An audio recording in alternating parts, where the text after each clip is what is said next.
This channel does not promote any violent, harmful, or illegal activities. All content provided by this channel is meant for an educational purpose only.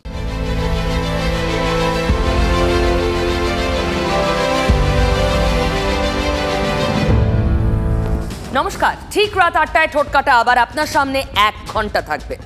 রাত ৮টা থেকে ৯টা একে একে অনেক কথা বলার আছে। তবে সবার আগে ভোট বঙ্গের রঙ্গ ছাড়া কি বলবো বলুন তো? এত বড় রঙ্গ জাদু, এত বড় রঙ্গ বলেছিলেন কবি। ঠোঁটকাটা বলছে এত বড় রঙ্গ বঙ্গ ছাড়া কোথায় দেখবেন? শুধু দেখুন আর দেখে যান। যা দেখবেন এখন অভাবনীয়। দমদম পুরসভার ১৫ নম্বর ওয়ার্ডের কাউন্সিলর নাম দেবাশিস ব্যানার্জি। ছবিটা দেখাবো। ভোটের আগে তৃণমূলে যোগ দেওয়ার সিদ্ধান্ত নেন। সেই মতো তৃণমূলের কর্মী সম্মেলনে হাজির হন। মঞ্চে হাজির ব্রাত্য বসু এবং সৌগত রায় তখন রেডি হাতে পতাকা তুলে দিতে দেবাশিস বাবুকে। ঠিক তখনই ভ্যাঁ ভ্যাঁ করে কেঁদে ফেললেন দেবাশিস বাবু। পতাকা নিতে অস্বীকার করলেন। দেবাশিস বাবুর চোখ মুছিয়ে সান্ত্বনা দিচ্ছেন তখন সৌগত বাবু।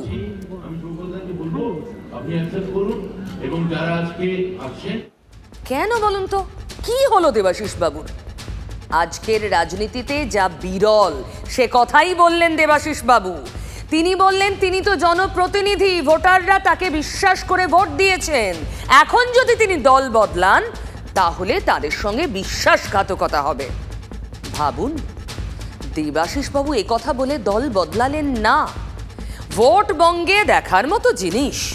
দেবাশিস বাবু তো রোল মডেল হতে পারেন দল বদলুদের কাছে। শোনাবো। আমি তৃণমূলের পতাকা ধরলাম না এবং যোগদান করলাম না এই কারণে, 2 বছর একটা বিনা কারণে কোনো কয়েকটা মানুষের কথা শুনে আমাকে দল টিকিট দেয়নি। আমি নির্দলে দাঁড়িয়েছি। 96% ভোটে আমি জিতেছি। আমি একটা মিটিং ডাকবো, তাদের মতামত নেব, মতামত নিয়ে তারা আমায় যেভাবে চলতে বলবে আমি সেটা দলের কাছে জানাবো। এবার আরো রঙ্গ একে একে দেখাবো। আপনাদের এখন সায়নী ঘোষের একটা ছবি দেখাই। যাদবপুরে তৃণমূলের প্রার্থী তিনি। সায়নীর ছবিটা দেখুন। তিনি বাজারে গিয়েছেন বাবার জন্য শাকের আঁটি কিনতে। দেখুন।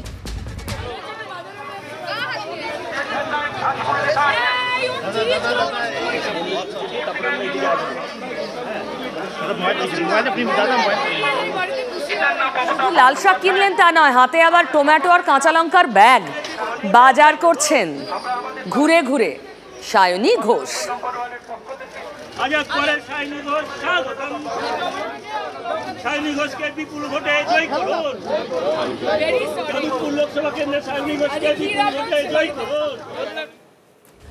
এবার আরামবাগের মিতালি বাগ লাঙল চষে আলু তুললেন মাঠ থেকে। দেখুন, মিতালি বাগও প্রার্থী এবারের আরামবাগের। ভোট এসেছে, তিনি মাঠ থেকে চাষিদের সঙ্গে আলু তুলছেন। বাপরে, আলুর ঝুড়ি হাতে নিয়েছেন স্বয়ং প্রার্থী। বেশ ভারী এই ঝুড়িটা।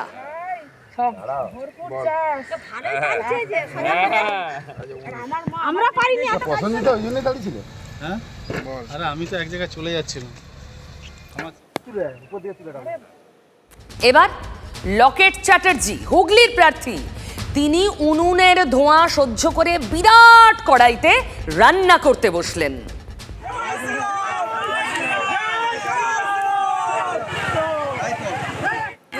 খোলা আকাশের নিচে রান্না করছেন লকেট। আবার এই হুগলিরই তৃণমূলের প্রার্থী রচনা বন্দ্যোপাধ্যায়। তিনি খাবার পরিবেশন করলেন। গণভোজন, সেখানে খাবার দিচ্ছেন নিজে হাতে রচনা ব্যানার্জি। সকলে এই সব কিছু করলেন মিডিয়ার ক্যামেরার সামনে। কেন? ভোট ভোট পাবলিককে বোঝাতে হবে আমি তোমাদেরই লোক, তোমাদের মতো বাজার করি, রান্না করি, চাষ করি, আমায় ভোটটা দাও। উফ, আর যে কি দেখতে হবে ভোটের বাজারে কে জানে। তবে দেখার কি আর শেষ আছে? 24 ঘন্টার মধ্যে ডিজি বদলে গেল এ রাজ্যে। আবার তদন্তের মতো ভোটও সুপ্রিম কোর্টের নজরদারিতে করার দাবি উঠল। শুনেছেন কখনো? বিশ্বের সবচেয়ে বড় গণতন্ত্রের ভোট উৎসব নাকি সুপ্রিম কোর্ট মনিটর করবে। কে করলো এমন দাবি? চলুন দেখি। রঙ্গের সত্যি শেষ নেই বঙ্গে। কোর্টের নজরদারিতে তদন্ত, সিবিআই তদন্ত চলছে কোর্টের নজরদারিতে। সেই সারদা কেলেঙ্কারির সময় থেকে কতবার যে শুনেছি আমরা, শুনেই যাচ্ছি। তদন্ত শুরু হয়, চলতে থাকে, তারপর স্বপন কুমারের গল্পের শেষটার মতো কোথা হইতে যে কি হইয়া গেল, সারদা কেলেঙ্কারির বৃহত্তর ষড়যন্ত্র চোরাবালিতে তলিয়ে গেল। জেল খাটতে থাকেন শুধু সুদীপ্ত সেন। এখন যেমন নিয়োগ দুর্নীতির তদন্ত চলছে কোর্টের নজরদারিতে, কিন্তু কোর্টের নজরদারিতে ভোট, সেই দাবি তো তুলেছে তৃণমূল কংগ্রেস। তাদের অভিযোগ, নির্বাচন কমিশনকে পার্টি অফিস বানিয়ে ফেলেছে বিজেপি। তবে বিজেপি বিরোধী অন্য কোনো দলকে এখনো পাশে পায়নি মমতা বন্দ্যোপাধ্যায়ের দল। সচিত্র ভোটার কার্ড চালু হয়ে গেছে অনেক বছর আগেই। ব্যালটের বদলে চালু হয়েছে ইভিএম। কারচুপির অভিযোগে ইভিএম ছেড়ে আবার ব্যালটে ফেরার দাবিও উঠছে বারবার। তার মধ্যেই ভোটের মুখে নতুন দাবি করে বসল তৃণমূল। দলের রাজ্যসভার দলনেতা, জাতীয় মুখপাত্র ডেরেক ওব্রায়ান এক্স হ্যান্ডেলে পোস্ট করে লিখলেন, বিজেপির নোংরা কৌশল নির্বাচন কমিশনের মতো সংস্থাকেও ধ্বংস করছে। বিজেপি কি দেশের মানুষের মুখোমুখি হতে এতই ভয় পাচ্ছে যে তারা নির্বাচন কমিশনকেও তাদের পার্টি অফিস বানাচ্ছে বিরোধীদের টার্গেট করতে? ইলেকশন কমিশন অফ ইন্ডিয়া নাকি হিজ মাস্টার্স ভয়েস? অবাধ ও সুষ্ঠু নির্বাচনের জন্য 2024 সালের লোকসভা ভোট হোক সুপ্রিম কোর্টের নজরদারিতে। আমি ডেরেক ওব্রায়ানকে বলবো, অত ঝামেলা করার দরকার নেই। বাজার থেকে একটা মোটা গাবদা খাতা নিয়ে গিয়ে মুখ্যমন্ত্রীকে দিতে, উনি ওখানে নতুন সংবিধান রচনা করে দিক। ও যেটা লিখবেন ওটাই সংবিধান হবে ভারতবর্ষের। অসুবিধা কী আছে? ডেরেকবাবু ওটা কারেকশন করবেন, ইংরেজিতে ট্রান্সলেশন করবেন। মুখ্যমন্ত্রী বাংলায় লিখবেন, উনি ইংরেজিতে ট্রান্সলেশন করবেন। এইবারে বিজেপি রঙ্গুলি হেলনে নির্বাচন কমিশনের পরিচালিত হওয়াটা এতটাই প্রকট হয়ে গেল নির্বাচন ঘোষণার প্রথম 3 দিনের মধ্যেই, যে আমরা আতঙ্কিত যে এই নির্বাচন কখনো নিরপেক্ষ হতে পারে না। তাই আমরা দাবি করেছি সুপ্রিম কোর্ট মনিটরড নির্বাচন ভারতবর্ষে হওয়া উচিত। কোথা থেকে এই সমস্ত ধারণা? সুপ্রিম কোর্টে কি জজেরা ঘুরে বেড়াবে? পাগলের প্রলাপ। শুধু ভোট কেন, ভোটও হোক, সন্দেশখালী হোক, এই বাংলায় চুরি বাটপাড়ি যা আছে সেগুলো হোক, বিরোধী দলের উপর যে সন্ত্রাস হয় সেগুলো হোক, আমরা চাই সুপ্রিম কোর্টের নজর দিতে অনেক কিছু হোক।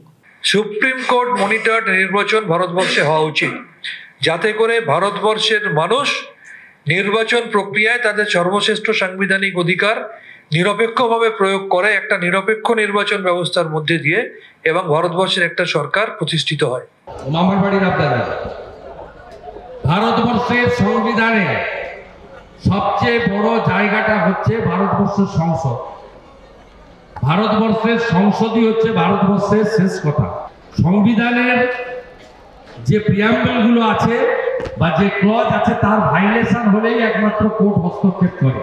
যেমন মমতা ব্যানার্জি আর তার সরকার প্রতিদিন হায়ার জুডিশিয়ারির কাছে কানবলা খায়। আমার কাছে তো খেয়েছে।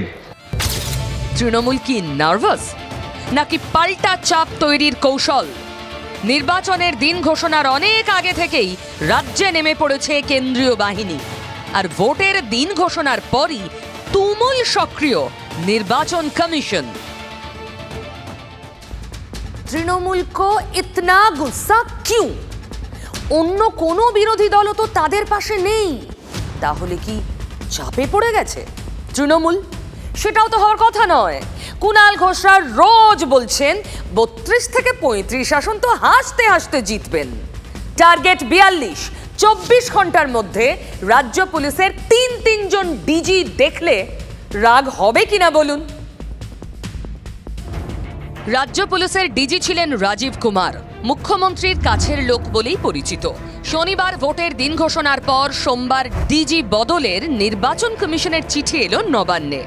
ইলেকশন ঘোষণার পর প্রথমেই জাতীয় নির্বাচন কমিশনের তরফ থেকে যে পদক্ষেপ দেখা গেল তাতে আমরা এইটুকুই বলতে পারি আপাতত বিজেপি সমস্ত এই ধরনের প্রতিষ্ঠানগুলোকে দখল করতে চাইছে।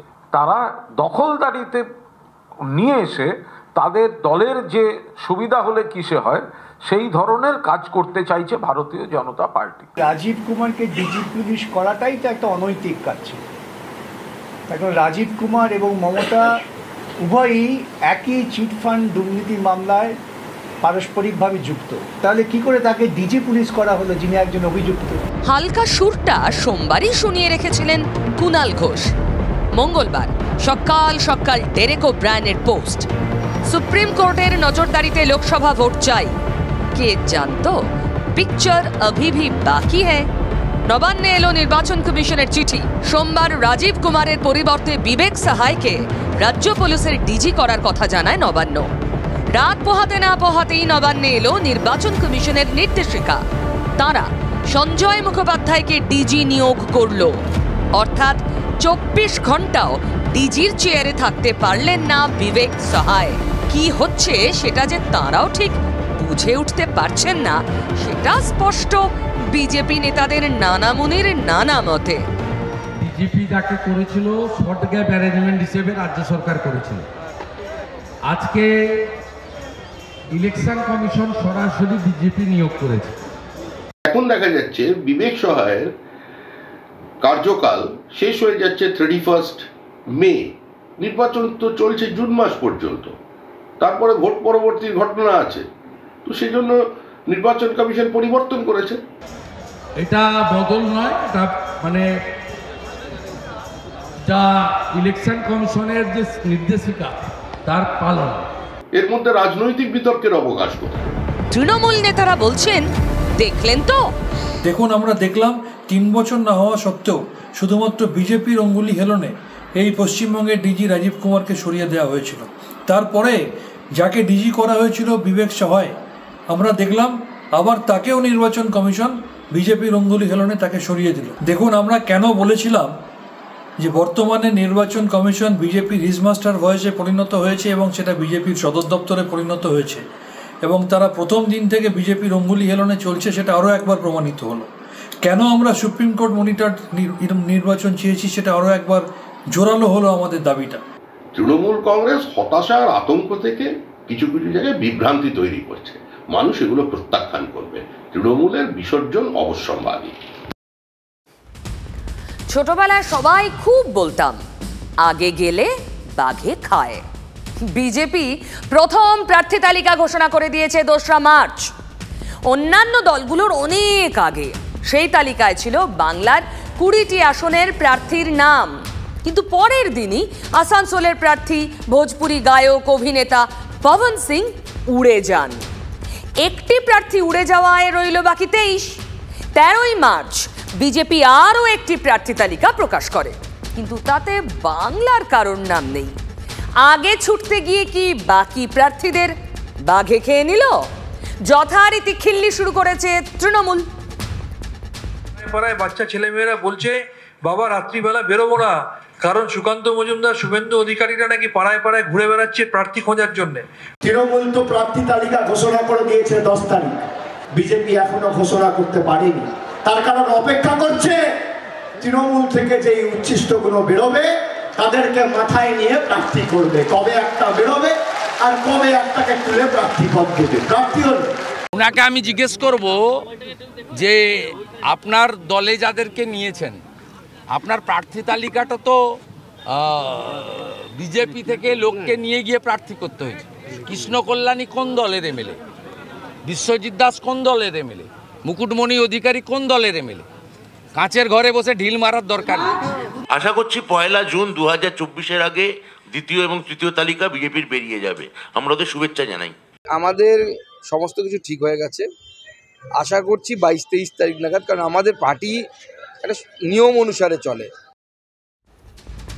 বিজেপি সূত্রে খবর, গতকাল ও আজ কোর কমিটির বৈঠকে উত্তরপ্রদেশ, গুজরাট, হরিয়ানা, রাজস্থানের মতো বিজেপির ঘাঁটির পাশাপাশি মহারাষ্ট্র, সিকিম, ওড়িশা এবং বাংলার প্রার্থী নিয়ে আলোচনা হচ্ছে। বাংলার প্রার্থী তালিকা চূড়ান্ত হয়েছে বলেও বিজেপি সূত্রে খবর। আগামীকাল নির্বাচন কমিটির বৈঠক, তারপর রাজ্যের বাকি 23 আসনের প্রার্থীদের নাম ঘোষণা করতে পারেন বিজেপির শীর্ষ নেতৃত্ব। দু একদিনের মধ্যেই বিজেপির তৃতীয় দফার তালিকা প্রকাশের সম্ভাবনা, আর তাতেই বঙ্গের 23 আসনের প্রার্থীদের নামও ঘোষণা করার সম্ভাবনা রয়েছে। এখন সম্ভাবনা শব্দটার তো অনেক রকম সম্ভাবনা, তাই না? মঙ্গলবার সম্ভাবনা মানে হচ্ছে বুধবারের সম্ভাবনা, বৃহস্পতিবারের সম্ভাবনা। পঞ্চায়েত নির্বাচনে বিজেপির প্রাক্তন রাজ্য সভাপতি, প্রাক্তন সর্বভারতীয় সহসভাপতি দিলীপ ঘোষ তার নিজের বুথে প্রার্থী দিতে পারেন। এরকম বহু নিদর্শন হয়েছে যে তাদের বুথে এজেন্ট নেই, লোক নেই। প্রার্থী কই? হারার লোক খুঁজছে। কর্মখালির ভোট দিয়েছেন, হারিবেন নিশ্চিত জানিয়া যারা দাঁড়াইতে চান তাহারা যোগাযোগ করুন ভারতীয় জনতা পার্টি। দেয়ালগুলো তো সব তৃণমূল লিখে ফেললো, এবার দেয়াল চাইলে আমাদের কাছে লিখিত আবেদন করতে হবে যে আমরা ভেবে দেখবো কোন দেয়ালটা দেবো, পূব দিকে না পশ্চিম দিকে। এতে কি মজা থাকে? এ তো ওয়াক ওভার হচ্ছে। তৃণমূল নেমে পড়ুক না ময়দানে, অসুবিধা নেই তো, আমরা পরে শুরু করে ওকে টপকে চলে যাব। বেরোতে পারলো না নয়, আমরা বার করিনি কোনো জায়গায়, শুধু এখানে কেন সারা দেশেরও সমস্ত প্রার্থীর নাম বেরোয়নি। বিজেপি স্ট্র্যাটেজিতে বিজেপি চলছে, কখন আমরা কার্পেট বম্বিং শুরু করব তখন দেখা যাবে। আমাদের কোনো আগ্রহ নেই, রাজ্যের মানুষেরও এমন কিছু আগ্রহ নেই। তৃণমূল যেভাবে লুট করেছে, যুবকদের সর্বনাশ করেছে, কেন্দ্রের সরকার যদি ইডি সিবিআইকে তাদের মতো করে তদন্ত করতে দিত তাহলে নবান্নের প্রায় সব জেলে থাকবে। তাদের বাঁচিয়ে রেখেছে, টিকিয়ে রেখেছে। ফলে কে প্রার্থী তার চেয়ে বড় কথা হচ্ছে বিজেপির নীতি মানুষ বিরোধী, কার্যত তৃণমূলকে সাহায্য করার মতো ব্যবস্থাপনা। ওই মঞ্চে গেলাম, র্যাম্পে হাঁটতে হাঁটতে প্রার্থী ঘোষণা করলাম, ওরকম আমাদের বাড়িতে হয় না। আমাদের বাড়িতে প্রথমে স্টেট ইউনিট বসে, স্টেট ইউনিটের সাথে তারপরে আমাদের সর্বভারতীয় যারা নেতা রাজ্যের দায়িত্বে আছেন তারা বসেন, এবং তারা বসার পর সব শেষে একটা বড় পার্লামেন্টারি বোর্ড বসে যেখানে প্রধানমন্ত্রী নিজে থাকেন, তারপরে লিস্ট বেরোয়। মেদিনীপুরে দিলীপ ঘোষ কি আদৌ প্রার্থী হতে পারবেন? রায়গঞ্জে প্রাক্তন কেন্দ্রীয় মন্ত্রী দেবশ্রী চৌধুরী দাঁড়াবেন, নাকি দেবশ্রী চৌধুরীকে কলকাতা লাগোয়া কোথাও নিয়ে আসা হবে, তা নিয়ে মতান্তর এখনও রয়েছে বিজেপির অন্দরে। দিব্যেন্দু অধিকারী সদ্য বিজেপিতে যোগ দিয়েছেন, তিনি কি মেদিনীপুরের কোনো আসনে প্রতিদ্বন্দ্বিতা করবেন তা নিয়েও চর্চা চলছে। এবার অন্য প্রার্থীদের কথা বলি। মেলালেন তিনি, মেলালেন না, ঠিক সেই মিল নয়, আবার একটা মিলও যেন রয়েছে। রচনা বন্দ্যোপাধ্যায় ও লকেট চট্টোপাধ্যায়ের কথা বলছি। সে প্রায় 20.5 বছর আগের কথা। 26শে নভেম্বর 2003 সাল, সেদিন মুক্তি পেয়েছিল স্বপন সাহার ছবি কর্তব্য। সেই প্রথমবার একই ছবিতে রচনা ও লকেট একসঙ্গে। মাঝে দুজনে অনেক ছবিতেই রূপলী পর্দা ভাগ করে নিয়েছেন, আবার দুজনকেই মেলালো সেই কর্তব্য রাজনীতির ময়দানে, হুগলিতে নির্বাচনের কর্তব্য পথে। আজ তো মিল খুঁজে পেল ভোট প্রচার। পোলবায় জনসংযোগে বিজেপি প্রার্থী, রান্না পুজো উৎসব, সেখানেই তো রান্নায় হাত লাগালেন লকেট চট্টোপাধ্যায়। আর ওদিকে তখন চন্দননগরে তৃণমূলের প্রার্থী, দলীয় কর্মীদের খাবার পরিবেশনে ব্যস্ত রচনা বন্দ্যোপাধ্যায়। একজন রান্না করলেন আর একজন পরিবেশন করলেন। বলতে পারেন রাজনীতির পিকচার পারফেক্ট। রাজনীতির রান্নায় ধোঁয়া উঠলো নাকি? উচিত যে আমি মানুষের জন্য কি করলাম সবকিছু পাওয়ার পরে। তো আজকে যদি আমি মানুষের জন্য আমার জীবনের শেষ অধ্যায়টা যেন মানুষের জন্য কিছু করতে পারি, তাহলে এর থেকে ভালো জিনিস তার কিছু হতে পারে। এটা তো মানুষের মধ্যে মিশে যাও। আমরা তো সবসময় মানুষের সাথে থাকি, পাশে থাকি। 10 বছর ধরে রাজনীতিতে আছি এবং মানুষ ভালোবেসে আমাকে বলছে আমার এখানে একটু নেড়ে দিয়ে যান না খুন্তিটা। আর কিছু নতুন করে পাওয়ার নেই, নাম করে নিয়েছি, খ্যাতি আছে, মানুষের ভালোবাসা পেয়েছি। এখন যদি একটু শেষের দিকটা, আমার জীবনের এখন শেষ 15-20টা বছর, যদি আমি মানুষের জন্য একটু কিছু করতে পারি আমি ভীষণ খুশি। ভালো লাগছে, ডাকছে। বাড়িতেও তো রান্না করি, এখানে এসেও ভালো লাগছে। এই দেখো আমি পারি কিনা, আমিও 20-30 জনের রান্না করতে পারি। কি রান্না করলেন? আলু পটলের তরকারি ছিল আর মাছ ভাজা ছিল। মানুষের পাশে, মানুষের মাঝে, দুজনের মুখেই ফিল গুড কথা। কিন্তু রাজনীতির ময়দানে এই দুজন তো প্রতিপক্ষ, সেখানে তো রাজনীতির ধোঁয়া উঠবেই। তাহলে রাজনীতি ধোঁয়াটে, সে কথাতেই তো আসছি। দেখুন, অভিনয় জগতে লকেটের থেকে সিনিয়র রচনা। 1993 সালে তার প্রথম ছবি মুক্তি পায়। উল্টো দিকে লকেট চট্টোপাধ্যায়ের প্রথম ছবি 2002 সালে। আর রাজনীতির আঙিনায় সিনিয়র আবার হুগলির বিদায়ী সাংসদ লকেট। সেখানেই কি প্রতিপক্ষকে উপদেষ্টা দিলেন বিজেপি প্রার্থী লকেট চট্টোপাধ্যায়? নতুন আছে, ও তো জানে না, এই প্রথম এসছে। রাজনীতিটা করে যদি আসতো ভালো হতো। একদম দিদি নাম্বার 1 থেকে এসছে, ও বুঝতে পারবে। সৌজন্যের তাল কাটলো কি? হঠাৎ কেন খোঁচা দিলেন বিজেপি প্রার্থী? ঘটনা শনিবারের। সেদিন সিঙ্গুর থেকে প্রচার শুরু করেন রচনা, আর সেখানেই তো বললেন হুগলির বহু কারখানা বন্ধ হয়ে আছে, যেটার পর আপনি কি সেগুলো কোনো চিন্তা ভাবনা করবেন? কিন্তু আমি যখন এলাম তখন তো দেখলাম অনেক কারখানা হয়েছে। ধোঁয়াতেই মিলল প্রমাণ, আর কি লুফে নিল রাজনীতি। নতুন আছে, ও তো জানে না, এই প্রথম এসছে। রাজনীতিটা করে যদি আসতো ভালো হতো। একদম দিদি নাম্বার 1 থেকে এসছে, ও বুঝতে পারবে। চিমনি থেকে শুধু ধোঁয়াই ধোঁয়া, অন্ধকার রাস্তাঘাট, শুধু ধোঁয়া বেরোচ্ছে। এত কারখানা হয়েছে, তাহলে কি করে বলছেন যে কারখানা হয়নি? রচনা দেবীর নতুন রচনা পড়ে খানিকটা বিভ্রান্ত হয়ে পড়েছিল। উনি নাকি ধোঁয়া দেখতে পাচ্ছেন। এক হতে পারে, আমার মনে হয়েছিল প্রথম অবস্থায় হয়তো দৃষ্টিশক্তির খানিকটা ঘাটতি ঘটেছে। চিমনি থেকে শুধু ধোঁয়াই ধোঁয়া, অন্ধকার রাস্তাঘাট, শুধু ধোঁয়া বেরোচ্ছে। এত কারখানা হয়েছে, তাহলে কি করে বলছেন যে কারখানা হয়নি? কারখানা তো হচ্ছে, আরো হবে। দিদি যদি থাকেন আরো অনেক হবে। ও বুঝতে পারবে যে তৃণমূল ধোঁয়া নয়, পুরো ধোঁয়াশা হয়ে যাবে আস্তে আস্তে। ওর কাছে দেখতে পাবেন, ভাববে আমি কি ভুল করেছি এই পার্টিটায় এসে। কদিন পরেই বুঝতে পারবে। বলি যে ঠাট্টা করে বলি যে তৃণমূল কংগ্রেসে যারা প্রার্থী হন বা নেতা হন, তাদের মাথায় একটা মমতা চিপস দিয়ে দেওয়া হয়। শুধু কথা বলতে গেলেই ওরা অবান্তর, অপ্রয়োজনীয়, তথ্যহীন, অসত্য কথা অনর্গল বলে যেতে পারে। আমি এটা বলবো যে পশ্চিমবাংলার মানচিত্রে, পশ্চিমবাংলার যে মানচিত্রটা, সেই মানচিত্রে হুগলি জেলা যাতে সব থেকে ওপরে থাকে সেটা রচনা বন্দ্যোপাধ্যায় চেষ্টা করবে। ওদিকে হুগলির শিল্প মানচিত্রে অসন্তোষের চিত্র ভদ্রেশ্বরে। সেখানে শ্যামনগর জুট মিলে সাসপেনশন অফ ওয়ার্কের নোটিশ। কাজ হারালেন 1003 কর্মী। কয়েকদিন ধরেই মালিক শ্রমিক অসন্তোষে কাজ বন্ধ ছিল। 15 শ্রমিককে গেট বাহার করে দেয় মিল কর্তৃপক্ষ। তারপরে ধর্ণা। ভদ্রেশ্বরের চেয়ারম্যান আলোচনার প্রস্তাব দিয়েছিলেন, তাতে কাজ হয়নি, তাই ধর্ণা চলল। পুরো জুট মিলের ওয়ার্কারদের সঙ্গে ভারতীয় জনতা পার্টি আছে, মোদিজি আছে। আমরা পুরোপুরিভাবে এর ব্যবস্থা করব। এই কয়েকটা দিন আমাদের না, যেহেতু আচারসংহিতা লেগে আছে, কিন্তু আমরা প্রত্যেকটা মালিকের সাথে কথা বলছি ও প্রত্যেকটা লেবারদের সাথে কথা বলছি। আমরা লেবারদের পাশে আছি। জুট মিলে সাসপেনশন অফ ওয়ার্ক হাতিয়ার করতে চাইছে বিজেপি আর তৃণমূল। চতুর্থ দিনের প্রচারে রচনা বন্দ্যোপাধ্যায়। সেখানেই তাকে প্রশ্নটা করা হলো, কর্মসংস্থানের কি হবে? কর্মসংস্থানের ব্যাপারে কি চিন্তা ভাবনা করছেন? আর কর্মসংস্থান মানুষের দিদি করছে। দিদি ছেলে মেয়েদের জন্য ভাবছেন, দিদি বার্ধক্য ভাতা চালু করছে, দিদি সবুজ সাথী চালু করছেন, দিদি স্বাস্থ্য সাথী চালু করছে, দিদি শিক্ষাশ্রী করছে, দিদি রূপশ্রী করছে, দিদি কন্যাশ্রী করছে, সবই তো দিদি করছে। রচনা দেবী সত্যি একেবারেই সদ্য রাজনীতির ময়দানে পা রেখেছেন। প্রকল্প আর ভাতা যে কর্মসংস্থান নয়, এই তফাৎটা বোধহয় এখনো ঠিক বুঝে উঠতে পারেননি। যাকে রাজনীতি মানেই কি দুই প্রতিপক্ষের সাপে নেউলের সম্পর্ক? যা চলছে তাতে দেখে শুনে অন্য কিছু মনে হচ্ছে কি? কথায় কথায় যুযুধানের সুর সপ্তমে। প্রতিপক্ষের প্রসঙ্গ উঠলেই ফোঁস করে উঠছেন নেতারা। দেখুন, রাজনীতিতে রূপক অর্থেই ব্যবহার ফোঁস কথাটা, কিন্তু সেখানেই ঘুরে ফিরে আসছে কেউটে, গোখরো, চন্দ্রবোড়া, আরও কত কি। ওই যে বললাম, রাজনীতির ফোঁস। আর সেই ফোঁস করেই বিষধরকে ঝাঁপিবন্দি করার কথা বললেন শওকত মোল্লা। কাকে? দেখুন, টিভিতে দেখছিলাম যে ও বলেছে আমি চন্দ্রবড়া, বিষধর সাপ।